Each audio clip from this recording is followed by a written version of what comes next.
Hola, bienvenidos de nuevo al curso online de Hemonutrición.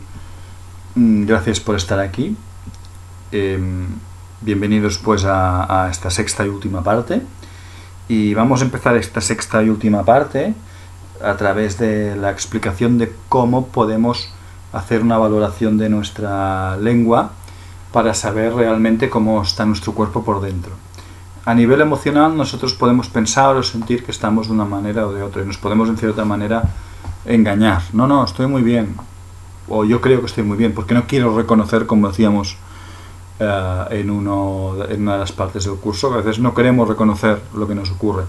Pero cuando abro la boca y me miro la lengua, aunque yo no quiero reconocerlo, allí voy a ver exactamente cómo estoy por dentro. O yo, o lo voy a ver en mis familiares. Entonces, en esta imagen veis claramente cómo está dividida la lengua. La parte más distal, más externa, la que queda más hacia la punta, sería lo que en medicina tradicional china consideran que representa el jiao superior. La parte de en medio representaría el jiao medio y la parte superior representaría el jiao inferior. El jiao superior está representado por el corazón y los pulmones, el jiao medio por el hígado, vesícula biliar, bazo y páncreas, y el jiao inferior estaría representado por lo que sería los riñones, las suprarrenales, y también, y eso mi experiencia personal y clínica sí me lo ha demostrado y coincide con la visión de la medicina ayurvédica, la parte trasera, la parte posterior de la lengua se relaciona también con los intestinos, sobre todo el intestino grueso. Bien, entonces la lengua, según qué brillo tenga, qué color tenga, qué saburra tenga, la saburra es como una capa que está por encima de la lengua, según qué forma tenga o según la humedad que tenga, pues nos va a indicar una serie de cosas u otras. En cuanto al brillo, hay que decir que la lengua debería tener un punto ligeramente brillante. Eso quiere decir que hay una buena energía vital, un buen chi, está bien oxigenada y que debería estar rosadita. Una lengua ya que la vemos blanquecina, apagada, ya nos indica que esa persona ya le falta energía por dentro. Aparte de ese brillo, también deberíamos considerar el color. El color es muy importante. Los colores fundamentales a tener en cuenta para mirar en una lengua son el rosado, el rojo, el amarillo, el blanco y el azul o azulado.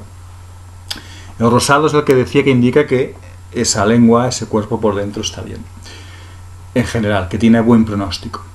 El color rojo indica que hay calor y dependiendo de la zona donde se presente ese color rojo, nos va a decir qué zona del cuerpo está en calor en exceso. Muy habitualmente podemos ver en personas que tienen la punta de la lengua roja. ¿Eso qué querrá decir?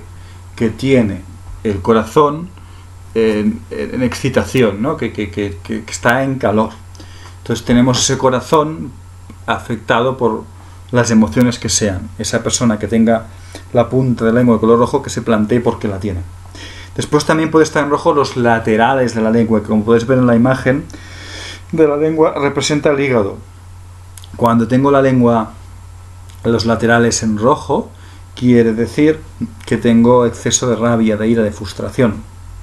¿De acuerdo? O cuando tengo toda la lengua roja, de hecho, toda la lengua roja quiere decir que todo el cuerpo está en mucho calor. Por ejemplo, recuerdo un paciente que estaba quejado le habían diagnosticado de SIDA, pues evidentemente tenía todo el sistema inmunitario afectadísimo y tenía una persona que tiene SIDA es como una gran infección, ¿no? Pues tenía toda la lengua extremadamente roja. Y aparte de ese color rojizo, pues también podemos hablar de un color amarillo. El amarillo representa humedad. La humedad en la medicina china es humedad caliente, perdón. Y la humedad es lo más difícil de sacar. Y si además está en amarillo, aún peor, porque es un calor-humedad. El calor-humedad puede representar exceso de colesterol, exceso de triglicéridos o simplemente un exceso de humedad interna dentro del cuerpo, que hay un exceso de líquido mal repartido por el cuerpo humano. Y habitualmente esa humedad, ese color rojo amarillo, se encuentra en el centro de la lengua, que representaría el estómago. Por ejemplo, una persona con una coloración amarilla en el centro de la lengua pues podría indicar quizás que tiene una úlcera o que podría desarrollar una úlcera, ¿no?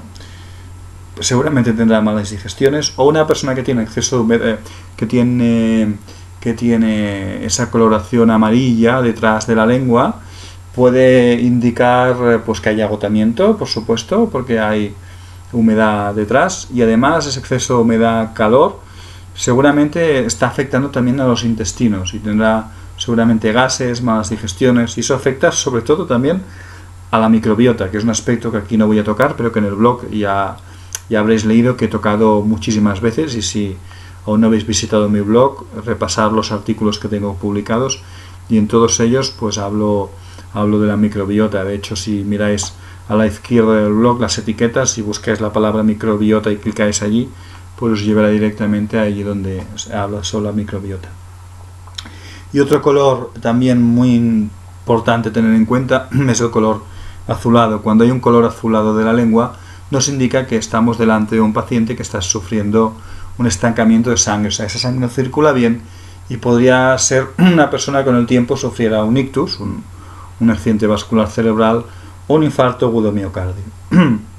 Aparte tenemos la forma de la lengua. La forma de la lengua nos indica también los órganos en qué situación energética se encuentran.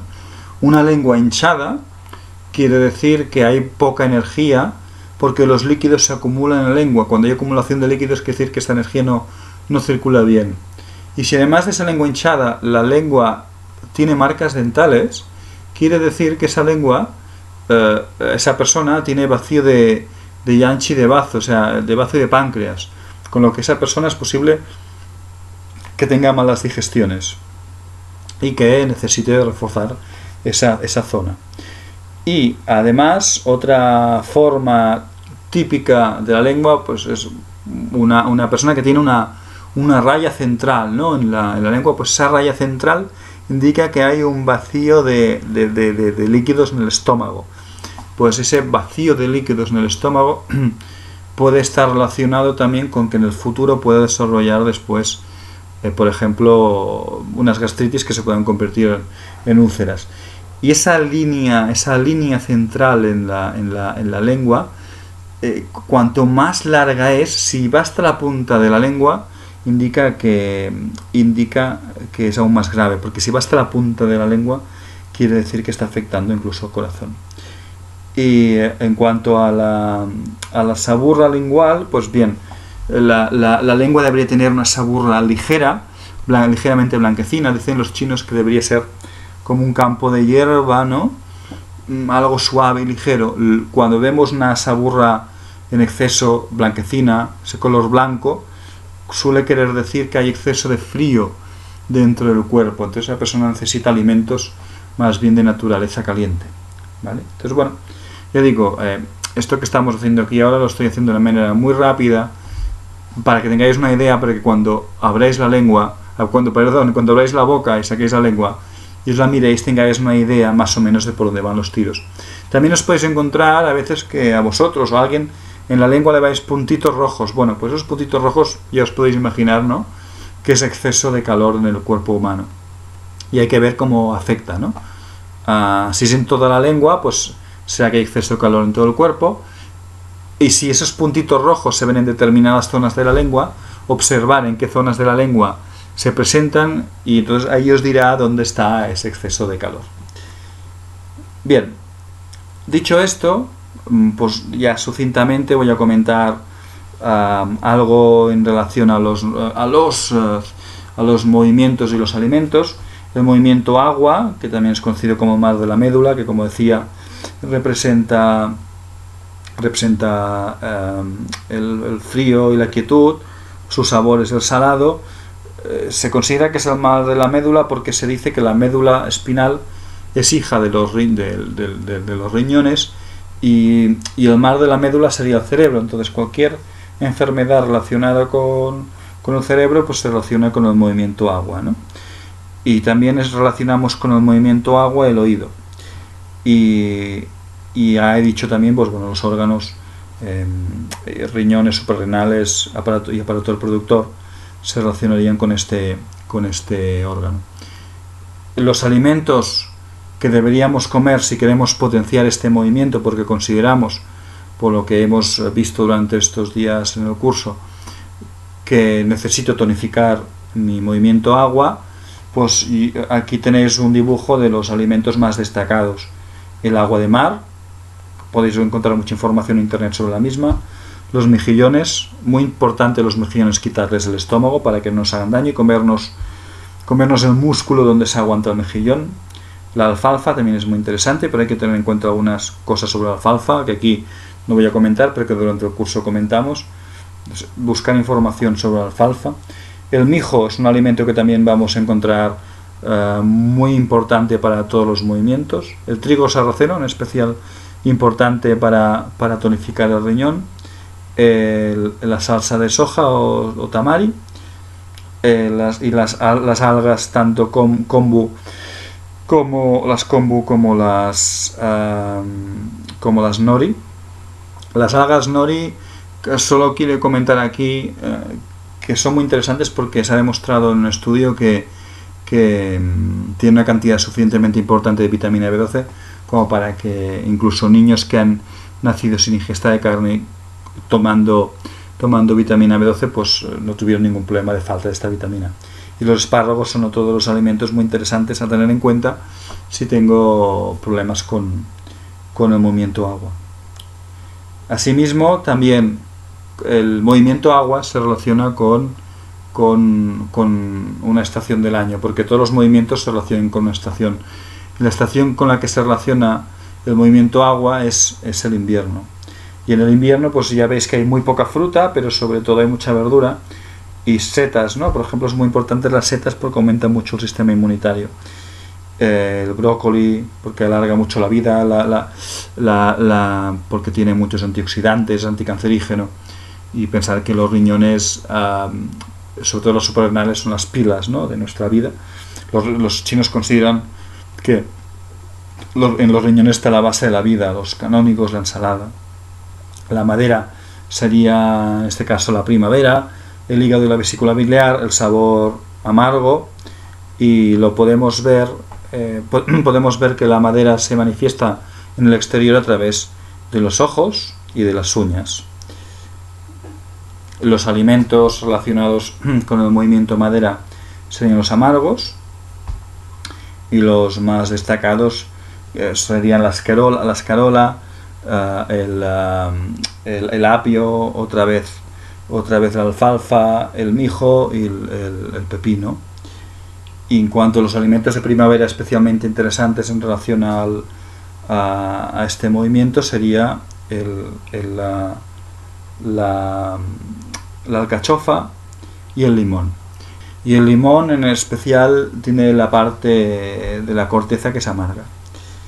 Los alimentos relacionados con el movimiento fuego, los aspectos relacionados con el movimiento fuego serían que el fuego se manifiesta a través de la lengua, se relaciona con el corazón y el intestino delgado, con los alimentos, para mí los alimentos ácidos, en el curso que hacemos presencial lo justifico con varios trabajos concretos, pero bueno, de momento quedaros con que desde mi punto de vista el movimiento fuego para mí estaría representado por el sabor ácido. Es el verano, el fuego, y el fuego es el que se encarga de controlar todo el sistema cardiocirculatorio, no solo el corazón, sino venas y arterias incluidas. Los alimentos ácidos serían, fijaos, las azukis, el pescado, los arándanos, la manzana, el limón, la frambuesa. Todos estos alimentos tienen acciones curiosamente muy interesantes en relación al buen funcionamiento cardiocirculatorio. Sobre todo, por ejemplo, el pescado azul en relación a los ácidos grasos omega 3, los famosos ácidos grasos omega 3, que son más que conocidos sus efectos sobre el sistema cardiovascular. En cuanto a los alimentos de verano, los típicos serían los cítricos, el tomate sobre todo, los arándanos, las moras. La tierra es el movimiento relacionado con la canícula, porque no tiene una época del año concreta, pero si consideramos la canícula entre el final del verano y el principio del otoño.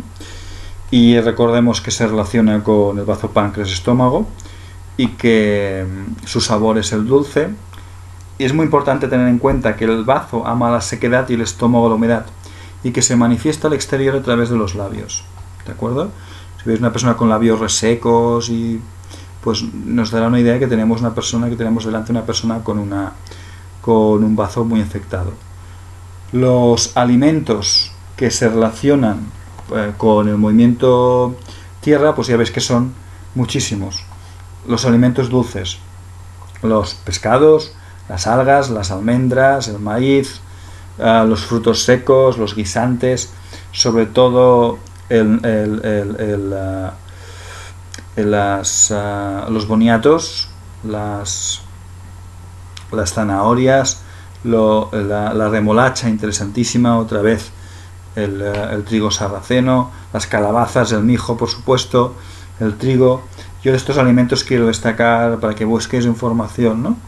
El boniato, porque se ha demostrado en estudios que ayuda a reducir el hambre y en dietas de adelgazamiento, aunque parezca lo contrario, pues ayuda.